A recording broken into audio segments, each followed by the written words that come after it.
എല്ലാവർക്കും നമസ്കാരം. ഇന്ന് നമ്മൾ +1 ഫിസിക്സിൻ്റെ ക്ലാസ്സസ് സ്റ്റാർട്ട് ചെയ്യാണ്. +1 ഫിസിക്സ് എന്ന് പറയുമ്പോൾ നിങ്ങൾ 10th വരെ പഠിച്ച സയൻസിൽ നിങ്ങൾ ഫിസിക്സ്, കെമിസ്ട്രി, ബയോളജി എന്ന് പറഞ്ഞ് സെപ്പറേറ്റ് പഠിക്കുന്നുണ്ടായിരുന്നു. അപ്പോൾ അതെന്ന് പറയുന്നത് നിങ്ങൾക്കൊരു ബേസിക് ആയിട്ടുള്ള ഐഡിയ ഉണ്ടാക്കി തരികയാണ് ചെയ്തിരിക്കുന്നത്. ഓക്കെ, അപ്പോൾ ഫിസിക്സ് എന്ന് പറഞ്ഞ സബ്ജക്റ്റിന് ഒരു ബേസിക് ഐഡിയ അല്ലെങ്കിൽ ഒരു അടിത്തറ പാകാൻ വേണ്ടിയിട്ടാണ് നിങ്ങൾ 10th വരെയുള്ള ക്ലാസ്സുകളിൽ സയൻസ് സബ്ജക്റ്റ് പഠിച്ചിരിക്കുന്നത്. ഇനി നമ്മൾ +1 +2ലേക്ക് കടക്കുമ്പോഴേക്കും നമ്മൾ ഓരോ സബ്ജക്റ്റിലും, അതായത് ഫിസിക്സിലാണെങ്കിലും കെമിസ്ട്രിയിലാണെങ്കിലും ബയോളജിയിലാണെങ്കിലും ഏത് സയൻസ് സബ്ജക്റ്റിലാണെങ്കിലും നമ്മൾ കുറച്ചും കൂടി ഡെപ്തിലേക്ക് ഇറങ്ങി പഠിക്കാൻ പോവുകയാണ് with the help of that base. അതായത് നിങ്ങൾ 10th വരെ കിട്ടിയ ആ അടിത്തറ വെച്ചിട്ട് നിങ്ങൾ കുറച്ചും കൂടി ഇൻ ഡെപ്ത് നിങ്ങൾ പഠിക്കുകയാണ് ഏത് ക്ലാസ്സുകളിൽ, +1 ആൻഡ് +2 ക്ലാസ്സസിൽ. അപ്പം അതിലെ ഫസ്റ്റ് ചാപ്റ്ററാണ്, ഫിസിക്സിലെ ഫസ്റ്റ് ചാപ്റ്ററാണ് ഫിസിക്കൽ വേൾഡ്.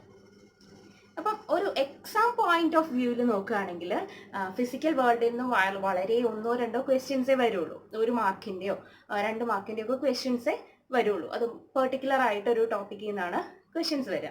അത് ഞാൻ നിങ്ങൾക്ക് പറഞ്ഞു തരാം.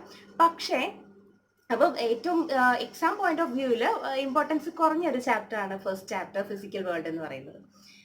പക്ഷേ ഒരു ഫിസിക്സ് ഇഷ്ടപ്പെട്ട് അതിനെ മനസ്സിലാക്കി പഠിക്കണം അല്ലെങ്കിൽ അറിഞ്ഞു പഠിക്കണം എന്ന് ആഗ്രഹിക്കുന്ന ഒരു വ്യക്തിയെ സംബന്ധിച്ചിടത്തോളം, ഒരു സ്റ്റുഡൻറ്റിനെ സംബന്ധിച്ചിടത്തോളം first chapter is very very important. First ചാപ്റ്ററിന് അത്രയും ഇമ്പോർട്ടൻസ് ഉണ്ട്. കാരണം ഫിസിക്സിൻ്റെ ഒരു ഹിസ്റ്ററി, നിങ്ങൾ പഠിക്കുന്നതിൻ്റെ എല്ലാം ഒരു ബേസിക് ആയിട്ടുള്ള ഒരു ഐഡിയ, ഒരു ഹിസ്റ്ററി, നിങ്ങൾ എന്തിനാണ് സയൻസ് പഠിക്കുന്നത്, അപ്പോൾ കൂടുതലായിട്ട് എത്രമാത്രം സയൻറ്റിസ്റ്റുകൾ ഓരോ മേഖലകളിലും ഇൻവോൾവ് ആയിട്ട് അതിനുവേണ്ടി കഷ്ടപ്പെട്ട് പ്രയത്നിച്ചിട്ടുണ്ട്. അപ്പോൾ ഇനിയും അതിൻ്റെ ആ ഒരു ഫിസിക്സ് എന്ന് പറയുന്ന ആ ഒരു സബ്ജക്റ്റിൻ്റെ ഒരു സ്കോപ്പ്, അതിൻ്റെ ഒരു റേഞ്ച് എത്രമാത്രമാണെന്നുള്ളത് അറിഞ്ഞിരിക്കാൻ ഏറ്റവും ബെസ്റ്റ് ആയിട്ടുള്ള ഒരു ചാപ്റ്ററാണ് ഫസ്റ്റ് ചാപ്റ്റർ. അപ്പോൾ നിങ്ങൾക്ക് അതിലേക്കൊരു ഇൻട്രസ്റ്റ്, ഫിസിക്സ് പഠിക്കാൻ ഒരു ഇൻട്രസ്റ്റ് തരുന്ന ഒരു ചാപ്റ്ററാണ് first chapter, that is physical world. അപ്പോൾ ഫിസിക്കൽ വേൾഡ് എന്ന് പറയുന്ന ചാപ്റ്ററിലെ കണ്ടന്റ് ഞാൻ വളരെ ബ്രൈറ്റ് നിങ്ങൾക്ക് ഒന്ന് എക്സ്പ്ലെയിൻ ചെയ്തു തരാം.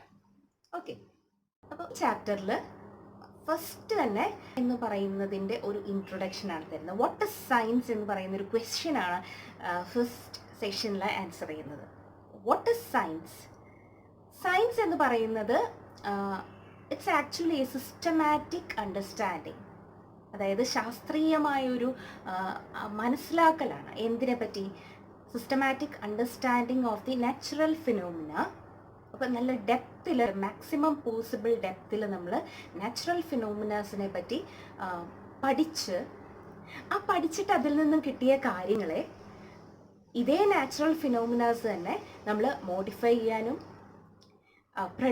പുതിയ കാര്യങ്ങൾ പ്രഡിക്റ്റ് ചെയ്യാനും ഒക്കെ ഉപയോഗിക്കുന്നതിനാണ്, അല്ലെങ്കിൽ കൺട്രോൾ ചെയ്യാനൊക്കെ യൂസ് ചെയ്യുന്നതിനാണ് നമ്മൾ എന്തെന്ന് പറയുന്നത്, സയൻസ് എന്ന് പറയുന്നത്. ഇറ്റ്സ് എ സിസ്റ്റമാറ്റിക് അണ്ടർസ്റ്റാൻഡിങ്, ശാസ്ത്രീയമായി അറിഞ്ഞിരിക്കുക, അല്ലേ? നമുക്ക് വെറുതെ ഒരു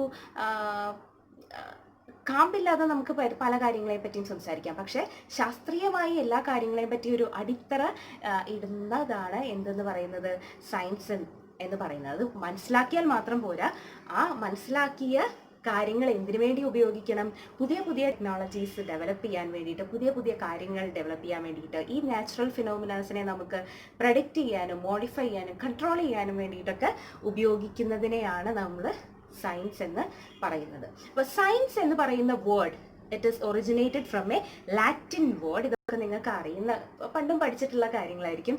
ഏത് വേർഡാണ്? സയൻഷ്യ. അപ്പം സയൻഷ്യ എന്ന് പറയുന്ന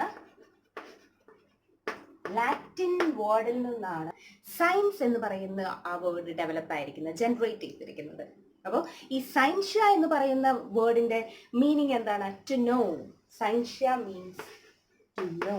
അപ്പൊ ഇതിന്റെ മീനിങ് ആണ് ടു നോ, അറിയുക, പുതിയ പുതിയ കാര്യങ്ങളെ ശാസ്ത്രീയമായി അറിയുക. ശാസ്ത്രീയമായി അറിഞ്ഞ കാര്യങ്ങളെ പുതിയതായിട്ടുള്ള കാര്യങ്ങളെ കണ്ടെത്താൻ വേണ്ടിയിട്ടും മോഡിഫൈ ചെയ്യാൻ വേണ്ടിയിട്ടും കൺട്രോൾ ചെയ്യാൻ വേണ്ടിയിട്ടും ഒക്കെ യൂസ് ചെയ്യാം. അതാണ് സയൻസ്. സയൻസ് എന്താണെന്ന് നിങ്ങൾക്ക് മനസ്സിലായെന്ന് വിചാരിക്കുന്നു. നാച്ചുറൽസിനെ നമുക്ക് 3ആയിട്ട് തിരിക്കാം. അതാണ് physics, chemistry and biology. Okay, natural sciences can be divided into 3: physics, chemistry and biology. അതിൽ തന്നെ ഫിസിക്സിനെ പറ്റിയാണ് ഇനി നമുക്ക് ഡീറ്റെയിൽഡ് ആയിട്ട് അറിയേണ്ടത്. അപ്പോൾ what is physics? Physics is the branch of science which deals with the study of the basic laws of nature and their manifestation in the natural phenomena. ഇപ്പോൾ physics എന്ന് പറയുന്നത് നേച്ചറിൽ നടക്കുന്ന പ്രതിഭാസങ്ങളെ പറ്റിയുള്ള ബേസിക് ആയിട്ടുള്ള ലോസ് ആണ്, നിയമങ്ങളാണ്. അപ്പോൾ ഫിസിക്സിനെ തന്നെ നമുക്ക് ബ്രോഡായിട്ട് 2 രീതിയിൽ ക്ലാസിഫൈ ചെയ്യാം. ഒന്ന് മൈക്രോസ്കോപ്പിക് ലെവലിലും ഒന്ന് മാക്രോസ്കോപ്പിക് ലെവലിലും നമുക്കിതിനെ ക്ലാസിഫൈ ചെയ്യാം. Physics can be divided on the basis of A macroscopic level and microscopic level. അപ്പോൾ ഫിസിക്സിനെ തന്നെ നമുക്ക് എങ്ങനെ തിരിക്കാം? Microscopic and macroscopic. Micro and macro. Micro എന്ന് പറഞ്ഞാൽ എന്താണ്? വളരെ സ്മോൾ ആണ് അല്ലേ? മൈക്രോ എന്ന് പറയുമ്പോൾ വളരെ സ്മോൾ ആണ്. അപ്പോൾ മൈക്രോസ്കോപ്പിക് എന്ന് പറഞ്ഞാൽ മോളിക്കുലാർ ലെവലിൽ, ന്യൂക്ലിയർ, മോളിക്കുലാർ ആ ലെവലിലുള്ള പഠനങ്ങളെയാണ് നമ്മൾ എന്തെന്ന് പറയുന്നത്? മൈക്രോസ്കോപ്പിക് ഡൊമെയിൻ എന്ന് പറയുന്നത്. കുറച്ചും കൂടെ വലിയ ആസ്ട്രോണമിക്കൽ അല്ലെങ്കിൽ നമ്മൾ ലബോറട്ടറിയിലൊക്കെ ചെയ്യുന്ന അത്തരം കാര്യങ്ങളാണ് എന്തെന്ന് പറയുന്നത്? മാക്രോസ്കോപ്പിക് ഡൊമെയിൻ വരുന്നത്. കുറച്ചും കൂടെ വലിയ റേഞ്ചാണ് അത് അല്ലേ? വലിയ കാര്യങ്ങളാണ് അല്ലേ? വലിയ ഒബ്ജക്ട്സിനെ പറ്റി പഠിക്കുന്ന കാര്യങ്ങളാണ് എന്ത്? മാക്രോസ്കോപ്പിക് ഡൊമെയിൻ എന്ന്. നിങ്ങൾക്ക് മനസ്സിലാക്കാൻ വേണ്ടി വളരെ സിമ്പിളായിട്ടാണ് ഞാൻ നിങ്ങൾക്ക് പറഞ്ഞു തരുന്നത്. മൈക്രോസ്കോപ്പിക് എന്ന് പറഞ്ഞാൽ എന്താണ്? ചെറിയ, നമുക്ക് നഗ്ന നേത്രങ്ങൾ കൊണ്ട് കാണാൻ കഴിയുന്നതിലും ചെറിയ മോളിക്കുലാർ ലെവലിലുള്ള ഒബ്ജക്ട്സിനെ പറ്റിയുള്ള പഠനങ്ങളാണ് എന്ത്? മൈക്രോസ്കോപ്പിക് ഡൊമെയിനിൽ വരുന്നത്. അതേസമയം മാക്രോസ്കോപ്പിക് എന്ന് പറഞ്ഞാൽ നമുക്ക് കാണാൻ കഴിയുന്ന അല്ലെങ്കിൽ അതിനും അപ്പുറത്തേക്ക് വലുപ്പമുള്ള ആസ്ട്രോണമിക്കൽ വരെ റേഞ്ച് പോകുന്ന അത്തരം കാര്യങ്ങളെ പറ്റിയുള്ള പഠനശാഖയാണ് മാക്രോസ്കോപ്പിക് ഡൊമെയിനിൽ വരുന്നത്. അപ്പോൾ ഈ മൈക്രോസ്കോപ്പിക്കിലുള്ള പഠനം, ആ ഒരു മേഖലയെ നമുക്ക് ക്വാണ്ടം ഫിസിക്സ് എന്ന് പറയാം. മാക്രോസ്കോപ്പിക് ആണെങ്കിൽ അതിനെയാണ് നമ്മൾ ക്ലാസിക്കൽ ഫിസിക്സ് പറയുന്നത്. ഓക്കെ, അപ്പം നമുക്ക് ഫിസിക്സിനെ ബ്രോഡായിട്ട് 2ആയിട്ട് ക്ലാസിഫൈ ചെയ്യാം. എങ്ങനെയാണ്? Quantum physics and classical physics. അതിൽ ക്വാണ്ടം ഫിസിക്സ് എന്ന് പറയുന്നതാണ് മൈക്രോസ്കോപ്പിക് ഡൊമെയിൻ വരുന്നത്. ക്ലാസിക്കൽ ഫിസിക്സ് എന്ന് പറയുന്നത് മാക്രോസ്കോപ്പിക് ഡൊമെയിനിലും വരും. മൈക്രോ ആൻഡ് മാക്രോ ഡിഫറൻസ് നിങ്ങൾക്ക് മനസ്സിലായി കാണുമല്ലോ. ക്ലാസിക്കൽ ഫിസിക്സിനെ തന്നെ നമുക്കിനി 4ആയിട്ട് ബ്രാഞ്ച് ചെയ്യാൻ പറ്റും. First one is mechanics. Classical ഫിസിക്സിനെ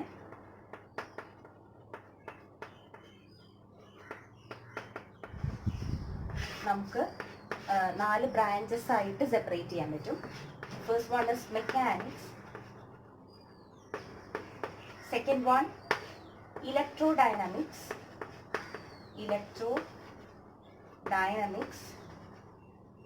Then third one is optics, and fourth is thermodynamics.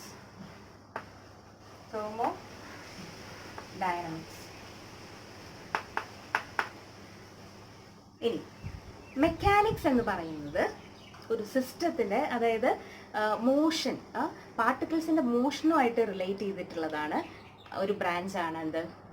Mechanics എന്ന് പറയുന്നത്. അത് തന്നെ ന്യൂട്ടൻ്റെ ലോസ് ഓഫ് മോഷൻ, അതേപോലെ തന്നെ ലോസ് ഓഫ് ഗ്രാവിറ്റേഷൻ, ഇതിനെയൊക്കെ ബേസ് ചെയ്തിട്ടുള്ള പഠനശാഖയാണ് ഏത്?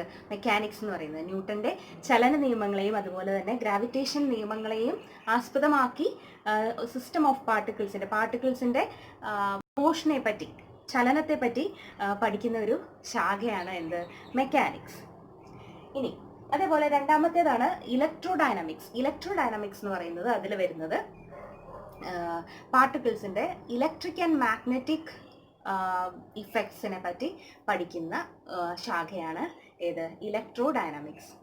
ചാർജ്ഡ് പാർട്ടിക്കിൾസിനോട് അസോസിയേറ്റഡ് ആയിട്ട് നമ്മൾ പഠിച്ചിട്ടുണ്ട് 10th electric and magnetic field, അത് അസോസിയേറ്റഡ് ആണെന്നൊക്കെ ഉള്ളത് പഠിച്ചിട്ടുണ്ട്. അപ്പോൾ ആ ഒരു ഫീൽഡിനെ പറ്റി പഠിക്കുന്ന പഠനശാഖയാണ് ഇത് ഇലക്ട്രോ ഡയനാമിക്സ് എന്ന് പറയുന്നത്. ഇനി ഒപ്റ്റിക്സ് എല്ലാവർക്കും അറിയായിരിക്കുമല്ലോ. ലൈറ്റുമായിട്ട് ബന്ധപ്പെട്ട കാര്യങ്ങളെ പറ്റി ഡീറ്റെയിൽഡ് ആയിട്ട് പഠിക്കുന്ന ഫീൽഡാണ് ഇത് optics. And the fourth one is thermodynamics. ആ പേര് കേൾക്കുമ്പോൾ തന്നെ അറിയാം, it is something which is related to temperature, heat, internal energy of the system, external work. അപ്പോൾ ഒരു മാക്രോസ്കോപ്പിക് സിസ്റ്റത്തിൻ്റെ internal energy, temperature, heat change, അത്തരം കാര്യങ്ങളെ പറ്റിയൊക്കെ ഡീറ്റെയിൽഡ് ആയിട്ട് പഠിക്കുന്ന ഫീൽഡാണ് ഇത് തെർമോഡൈനാമിക്സ്. അപ്പോൾ ക്ലാസിക്കൽ ഫിസിക്സിനെ നമുക്ക് ഇങ്ങനെ 4ആയിട്ട് ഡിവൈഡ് ചെയ്യാം. ഇതിങ്ങനെ ഡിവൈഡ് ചെയ്യുന്ന എന്തുകൊണ്ടാണ്? അത്രയും നമുക്ക് വാസ്റ്റ് ആയിട്ടുള്ള ഒരു ഫീൽഡാണ് ഫിസിക്സ് എന്ന് പറയുന്നത്. അപ്പം ഇതിൽ ഓരോന്നും എടുത്തു കഴിഞ്ഞാൽ വീണ്ടും അതിൻ്റെ ഓരോ മൈന്യൂട്ട് പോയിന്റിനെയും നമുക്ക് ഒരുപാട് പഠിക്കാനും മനസ്സിലാക്കാനും ഉണ്ട്. അപ്പോൾ അതുകൊണ്ട് നമ്മൾ ഈസി ആയിട്ട് അതിനെ മനസ്സിലാക്കാൻ വേണ്ടിയിട്ടാണ് ഇങ്ങനെ സെപ്പറേറ്റ് ആയിട്ട് എന്ത് ചെയ്യുന്നത്, ഡിവൈഡ് ചെയ്ത് തരംതിരിക്കുന്നത്.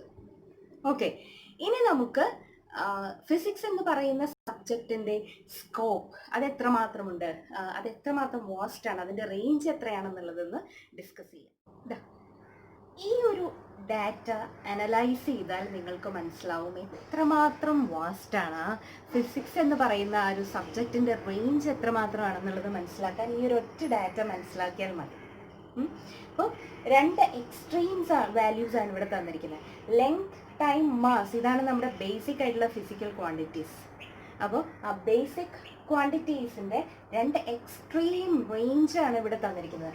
ഈ 10⁻⁻14 മീറ്റർ എന്ന് പറയുന്നത് നമ്മുടെ മോളിക്കുലാർ ലെവലിൽ മെഷർ ചെയ്യുന്ന മെഷർമെൻ്റ് ആണ്, ലെങ്ത്തിൻ്റെ മെഷർമെൻ്റ് ആണ്. 10⁻⁻14 മീറ്റർ. ഇലക്ട്രോൺ, പ്രോട്ടോൺസ്, അതിൻ്റെയൊക്കെ ഒരു റേഞ്ചാണ് എന്ത്, 10⁻⁻40 മീറ്റർ, അല്ലെങ്കിൽ അതിലും താഴെ. ഇനി അതേസമയം നമ്മൾ യൂണിവേഴ്സിനെ പറ്റി സംസാരിക്കുമ്പോൾ അവിടെ വരുന്ന റേഞ്ച് എന്ന് പറയുന്നത് ഏകദേശം 10⁻26 മീറ്റർ ആണ്. ഒന്ന് ആലോചിച്ച് നോക്കൂ എത്രമാത്രം ഡിഫറൻസ് ആണ് അവ തമ്മിൽ.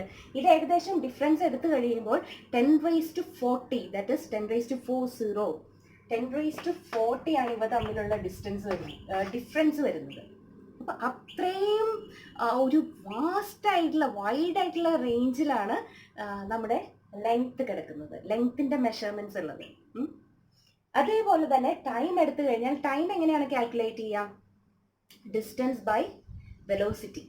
അപ്പോൾ ഇവിടെ നമ്മൾ കണ്ടിരിക്കുന്ന ആ ലെങ്ത്തിനെ ലൈറ്റിൻ്റെ സ്പീഡ് വെച്ചിട്ട് ഡിവൈഡ് ചെയ്തിട്ടാണ് നമുക്ക് എന്ത് കിട്ടുന്നത്, ഈ ടൈമിൻ്റെ റേഞ്ച് കിട്ടുന്നത്. അതും നോക്കൂ, 10⁻⁻22 ആണ് നമ്മുടെ മോളിക്കുലാർ ലെവലിലേക്ക് നോക്കുമ്പോൾ ലോവസ്റ്റ് റേഞ്ച്.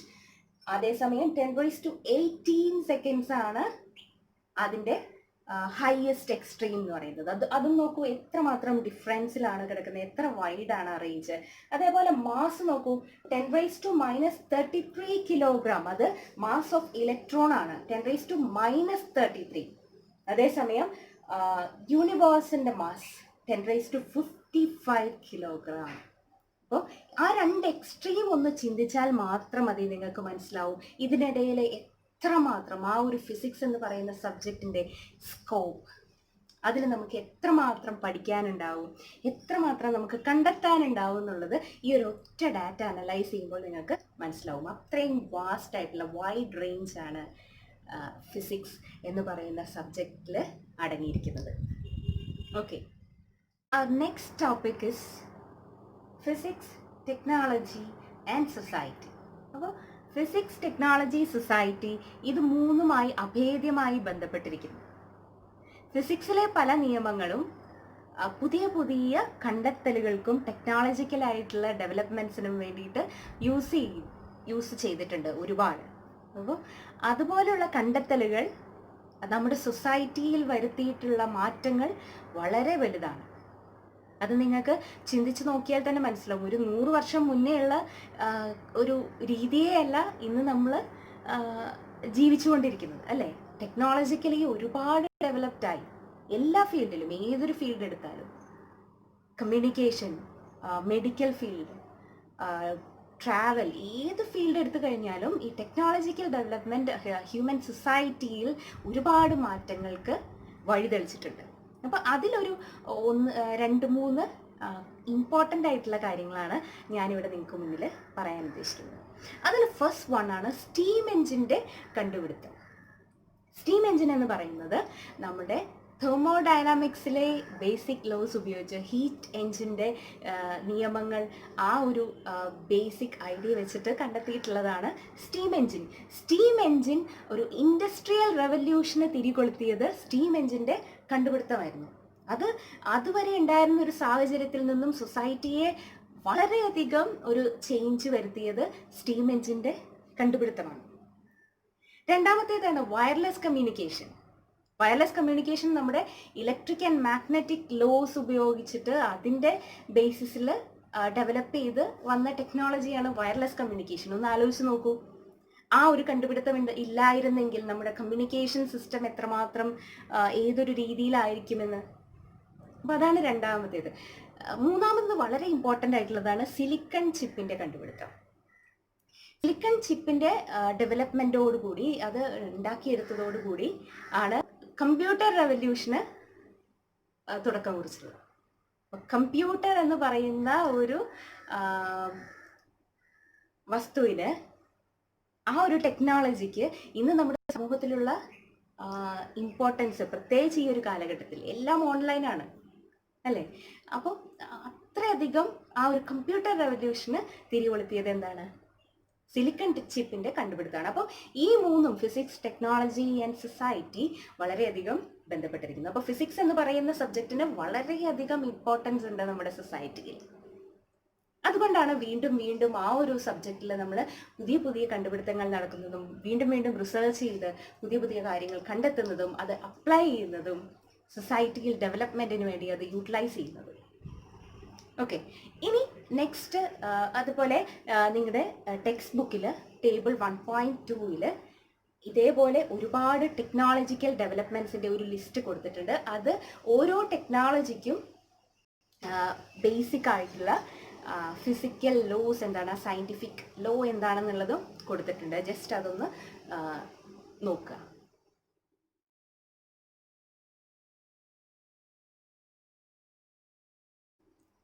ഇനി ഈ ചാപ്റ്ററിൽ നിങ്ങൾക്ക് എക്സാം പോയിന്റ് ഓഫ് വ്യൂവിൽ ഞാൻ ഏറ്റവും ഇമ്പോർട്ടൻ്റ് ആയിട്ട് പറയാണ്, എക്സാമിന് നിങ്ങൾക്ക് ക്വസ്റ്റ്യൻസ് വരുന്ന ഒരു പോർഷനാണ് basic forces, fundamental forces of nature.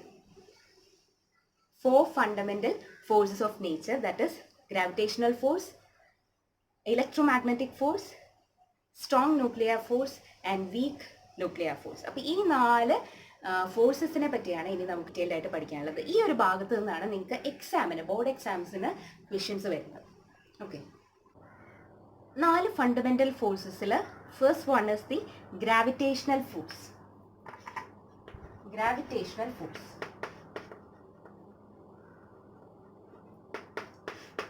4 ഫോഴ്സസിലെ ഏറ്റവും വീക്കസ്റ്റ് ഫോഴ്സാണ് ഗ്രാവിറ്റേഷണൽ ഫോഴ്സ്. വീക്കസ്റ്റ്, ഏറ്റവും വീക്കായിട്ടുള്ള ഫോഴ്സ് ഏതാണ്? ഗ്രാവിറ്റേഷണൽ ഫോഴ്സാണ് 4 ഫണ്ടമെൻ്റൽ ഫോഴ്സസിലെ ഏറ്റവും വീക്കായിട്ടുള്ള ഫോഴ്സ്. എന്താണ് ഗ്രാവിറ്റേഷണൽ ഫോഴ്സ്? അറിയാം, ഗ്രാവിറ്റി ഉള്ളത് കൊണ്ടാണ് നമുക്ക് ഈ ഭൂമിയിൽ ചവിട്ടി നേരെ സ്ട്രെയിറ്റ് ആയിട്ട് നിൽക്കാൻ പറ്റുന്നത് അല്ലേ. ഗ്രാവിറ്റി ഇല്ലെങ്കിലുള്ള അവസ്ഥ എന്താണെന്നുള്ളത് നിങ്ങൾക്കറിയാം. അപ്പോൾ ഈ ഗ്രാവിറ്റേഷണൽ ഇൻട്രാക്ഷനിൽ നിന്നും ഡെവലപ്പ് ചെയ്ത് അതാണ് നമ്മുടെ ഗ്രാവിറ്റേഷണൽ ഫോഴ്സിൻ്റെ ഒരു ബേസിക് ആയിട്ടുള്ള ഐഡിയ. അതായത് ഈ യൂണിവേഴ്സ് എടുത്തു കഴിഞ്ഞാൽ ഏതൊരു ഒബ്ജക്ട്സും തമ്മിൽ മ്യൂച്വൽ ആയിട്ടൊരു ഗ്രാവിറ്റേഷണൽ അട്രാക്ഷൻ ഉണ്ട്, ഒരു ഗ്രാവിറ്റേഷണൽ പുള്ള്. അപ്പോൾ ആ ഒരു ഫോഴ്സിനാണ് നമ്മൾ ഗ്രാവിറ്റേഷണൽ ഫോഴ്സ് എന്ന് പറയുന്നത്. Mutual force of attraction between all objects in the universe, അതാണ് ഗ്രാവിറ്റേഷണൽ ഫോഴ്സ്. മ്യൂച്വൽ അട്രാക്ഷൻ ആണ്.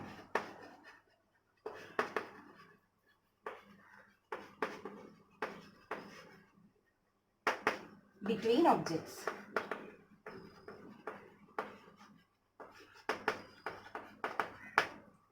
അതേപോലെ gravitational forces, it is always attractive. Gravitational force is always attractive. Always attractive. And the fourth point is its range is infinite. Infinite range ആണുള്ളത് universe, this gravitational force ന് infinite range ആണുള്ളത്. Infinite range. And the last point is this gravitational force is a universal force. Universal force.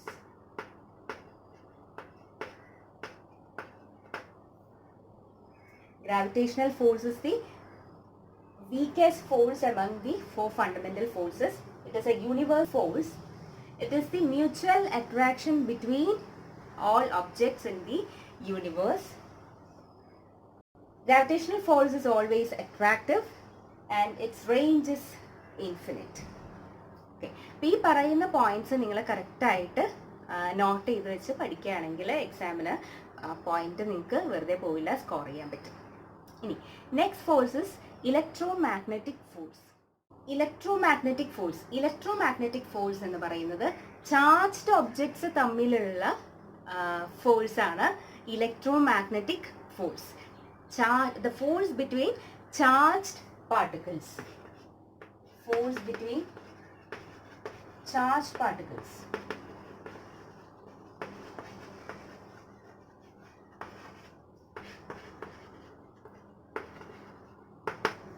Electron, proton, electron അല്ലെങ്കിൽ proton അങ്ങനെ charged particles തമ്മിലുള്ള force ആണ്, force of interaction ആണ് എന്ത് electromagnetic force. അതുകൊണ്ട് തന്നെ നമുക്കറിയാം charged particles like charges ripple, unlike charges attract. ഇത് നമ്മൾ പഠിച്ചിട്ടുള്ള കാര്യമാണ് അല്ലേ. ഒരേ സെയിം ചാർജ് ആണെങ്കിൽ പോസിറ്റീവ് ആണെങ്കിൽ റിപ്പൽ ചെയ്യും, നെഗറ്റീവും കൂടി ആണെങ്കിൽ റിപ്പൽ ചെയ്യും. അതേസമയം പോസിറ്റീവും നെഗറ്റീവും ആണെങ്കിൽ അത് അട്രാക്ട് ചെയ്യും. Like charges ripple and unlike charges attract. അപ്പോൾ ഇത് ഗ്രാവിറ്റേഷണൽ ഫോഴ്സ് പോലെ അട്രാക്റ്റീവ് മാത്രമല്ല, it is attractive as well as repulsive. അപ്പോൾ രണ്ട് റേഞ്ചും ഉണ്ട്, അട്രാക്റ്റീവും ആണ് റിപ്പൽസീവും ആണ്.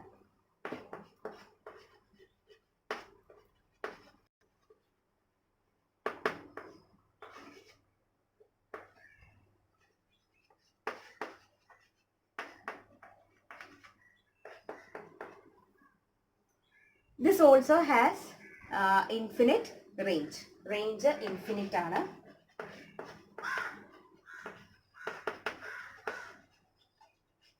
That is, it acts over large distances.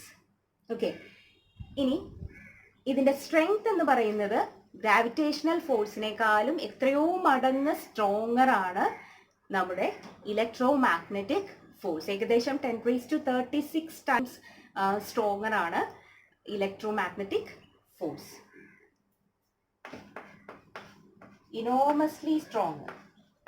enormously stronger than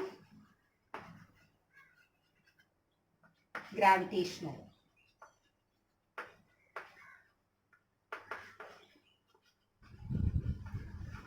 Okay. അപ്പം ഇലക്ട്രോമാഗ്നറ്റിക് ഫോഴ്സ് എന്ന് പറയുന്നത് ചാർജ്ഡ് ആയിട്ടുള്ള ഒബ്ജക്ട്സ് പാർട്ടിക്കിൾസ് തമ്മിലുള്ള ഫോഴ്സ് ഓഫ് ഇൻട്രാക്ഷൻ ആണ് electromagnetic force. It has infinite range and it is enormously stronger than gravitational force, almost 10⁻36 times stronger than gravitational force, and it may be attractive or repulsive.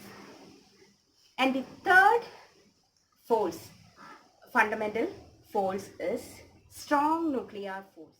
Strong nuclear force is the force that binds protons and neutrons together in a nucleus. അപ്പോൾ ഒരു ന്യൂക്ലിയസിൽ പ്രോട്ടോൺസിനെയും ന്യൂട്രോൺസിനെയും തമ്മിൽ bind ചെയ്ത് നിർത്തുന്ന ഫോഴ്സാണ് strong nuclear force. ഇപ്പോൾ ഒരു ന്യൂക്ലിയസിൻ്റെ stability കൊടുക്കുന്ന ഫോഴ്സാണ് എന്ത് strong nuclear force. Okay. Binds neutrons and protons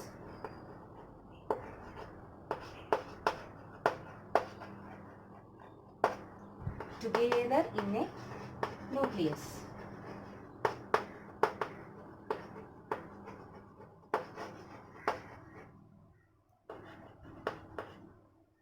Then it gives the stability to the nucleus.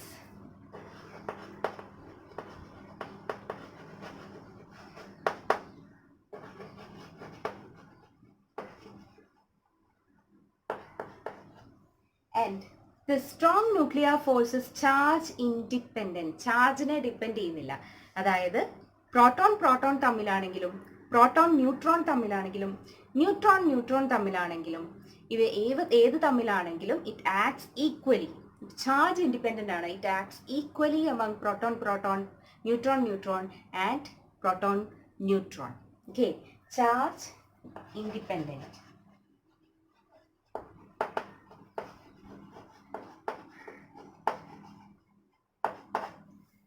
Then the fourth point is it has extremely small range. Extremely small range ആണ്. ഏകദേശം 10⁻⁻15 metre ആണ്. Extremely small range.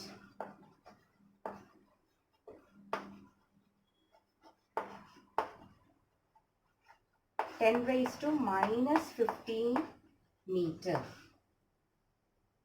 And the most important point is that this strong nuclear force is the strongest among the four fundamental forces. It is about 100 times stronger than the electromagnetic force.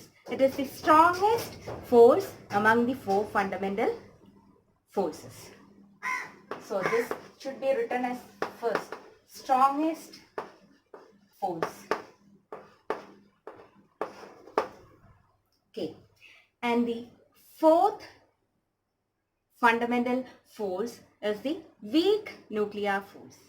Nuclear force നമ്മൾ കാണുന്നത് beta decay പോലുള്ള nuclear പ്രോസസ്സസിലാണ് നമ്മൾ weak nuclear force കാണുന്നത്.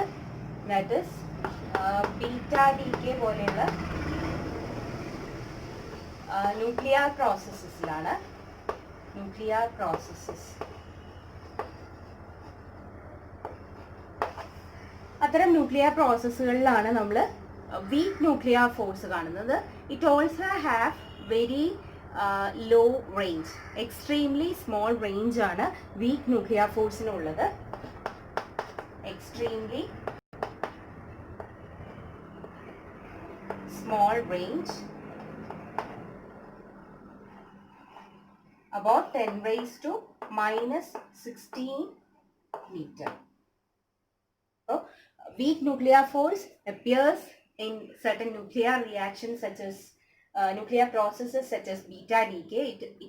It also has extremely small range, that is about 10⁻⁻16 meter. ഇനി നമുക്ക് strength vice ഈ fundamental ഫോഴ്സസിനെ ഒന്ന് എഴുതാം. ഓക്കെ, സോ ഏറ്റവും സ്ട്രോങ്ങസ്റ്റ് ഫോഴ്സ് ഏതാണ്? Strong nuclear force. Strong nuclear force is the strongest force. Greater than, then the next strong force is electromagnetic force. Electromagnetic, which is greater than, and the next one is weak nuclear force, and which is greater than, ഏറ്റവും week ആയിട്ടുള്ള force ഏതായിരുന്നു? Gravitational force. Gravitational force. Strength. Okay. Strong nuclear force is the strongest one. Then next electromagnetic. Then next weak nuclear force, and the weakest force is gravitational force. ഇനി നിങ്ങൾക്ക് ആ relative strength ഒക്കെ വെച്ചിട്ടുള്ള ഒരു table കൊടുത്തിട്ടുണ്ട്. അത് ഞാൻ കാണിക്കും. അപ്പം ആ ഒരു range and strength, relative strength നിങ്ങൾ പഠിച്ചു വെക്കണം. അതാണ് എക്സാമിന് വരിക. അതായത് ഏതാണ് ഏറ്റവും സ്ട്രോങ്ങസ്റ്റ്, ഏതാണ് വീക്കസ്റ്റ്, അത്തരം കാര്യങ്ങൾ. അതേപോലെ ഈ ഒരു സ്ട്രെങ്ത്തിൻ്റെ റേഞ്ച് അതൊക്കെ ഒന്ന് പഠിച്ചു വയ്ക്കുക. അപ്പോൾ എക്സാമിന് നിങ്ങൾക്ക് വരുന്ന ഭാഗങ്ങളാണ് this fundamental forces of nature. അപ്പോൾ നമ്മൾ ഫസ്റ്റ് ചാപ്റ്റർ കംപ്ലീറ്റ് ചെയ്തിരിക്കുകയാണ്. അപ്പോൾ ഫസ്റ്റ് ചാപ്റ്ററിൽ നിങ്ങൾക്ക് ഫിസിക്സിൻ്റെ ആകെ ഒരു ഔട്ട്ലൈനാണ് തരുന്നത്. എക്സാം പോയിന്റ് ഓഫ് വ്യൂവിൽ നിങ്ങൾ ലാസ്റ്റ് ഫണ്ടമെൻ്റൽ ഫോഴ്സസിൻ്റെ ഭാഗമാണ് ഡീറ്റെയിൽഡ് ആയിട്ട് പഠിക്കേണ്ടത്. ഇന്നത്തെ ക്ലാസ്സിൽ നിങ്ങൾക്ക് എന്തെങ്കിലും ഡൗട്ട് ഉണ്ടെങ്കിൽ നിങ്ങൾക്ക് ഫ്രീ ആയിട്ട് കമൻറ്റ് ചെയ്യാവുന്നതാണ്. അതിൻ്റെ റിപ്ലൈ ഞാൻ ഷുവറായിട്ടും തരുന്നതായിരിക്കും.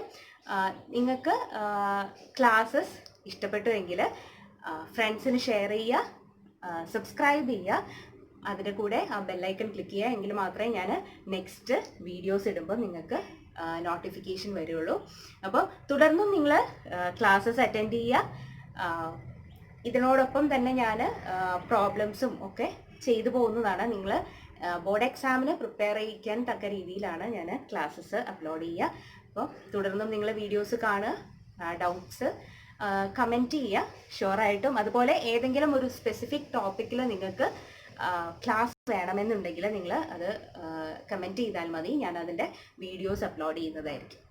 ഓക്കെ, അപ്പോൾ അടുത്ത ക്ലാസ്സിൽ കാണുന്നത് വരെ എല്ലാവർക്കും നന്ദി.